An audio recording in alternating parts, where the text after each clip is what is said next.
effectively the lower strings get tuned flat. The circle of fifths, which is supposed to be like God's perfection, is not perfect. Pythagoras figured it out 2,000 years ago or whatever. Did you film all that? JP talking about... Oh, yeah.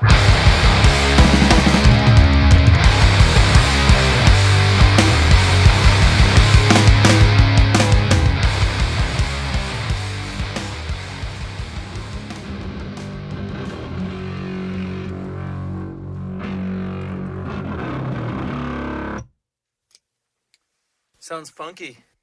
Now we're at the next step in Winnipeg where we're taking it to a different level with JP, and he's got an amazing studio here. They have 3 isolation booths. We can have the basses isolated, we can have the guitars isolated, and Liam can be singing along in his own room.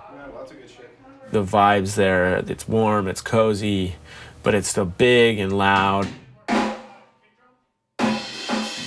JP Peters, he's got a great ear for music and production value. So, Tim, let me know when you're ready on 441 land. All that information we get from him is so valuable and important. Okay, separate out. You know, I think he did his research on us. Ever we were using a handheld horn tuner, and someone had bumped it. It was the middle of winter, and the horns couldn't play sharp enough. Because it's winter and there's no humidity, and they had to crank their mouthpieces in. Like at the end of the day, we found out that the whole record was slightly sharp. He's on the upper tier of knowing about both music and technical stuff. It's really cool to work with someone like that. Be cognizant of your drop string, potentially tuning it a light flat. And let's do a record pass of that tuning and just see what happens.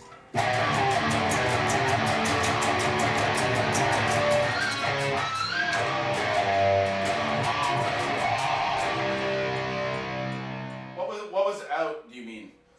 When you say out, what are you referring to? Timing or tune? Oh, in tuning, okay. In the jam room, through the PA, you're like, oh yeah, I'm nailing it. I'm totally on key. And then you get in the studio and you're like, no. Yeah. It's so off. Like, we're working on a lot of things all at the same time, which I think we've never done before. 5 or 6 days, we'll just be comping and playing. Yeah, then we'll really know. I don't know what the abbreviated compilation of, it's like essentially what comping is. All of your best takes into one. Do that for basically like every instrument. When it's like really live, they're huge takes in lots of cases. I think we were talking to JP, like he doesn't want to just comp all day because I think that would probably crush his soul. It's very like tedious. I feel like by 5 and 6, I'll be fucking shredding. Sometimes in the past we've taken out a drum fill because it interrupted the vocal, but we don't want it to be super polished, fancy. I really like JP's suggestions because he's really good at listening and hearing the best take that kind of grooves the best. Like he's got a really good internal clock, a really good ear for tone. I think sometimes when people are playing together, they are in their natural space. Oh, I love the chords. Right again, More and more, I'm wanting to do that this way, and they forget about like, oh, I'm under the gun now, and they're super solid as a band. That's their space. So when everybody's on their own, now we're like nitpicking little things that when you're playing, like Scott, for example, when he's just playing guitar, like it's so on. The second chorus maybe got a little bit out, but overall, it seems to be resonating better. I'd like you guys to come in and take a listen to that here. Yeah, the solo sounds awesome too. Yeah. It's great that we had like the live take reference, and then we know if anything needs to change or if we can just use it all. So take a listen to this. And it's the same company that makes that Ottawa.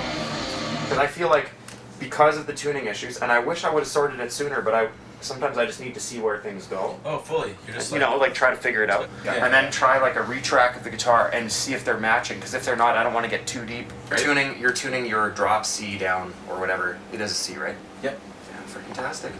So I'd be very happy to proceed that way. So And you're playing in 438? Mm-hmm. Great. Yeah. I guess that's something we should try all the time. I think the plan right now is for Eric Ratz to mix. And we're really excited because he knows the historical sound of the band. You know, he recorded our first 4 records.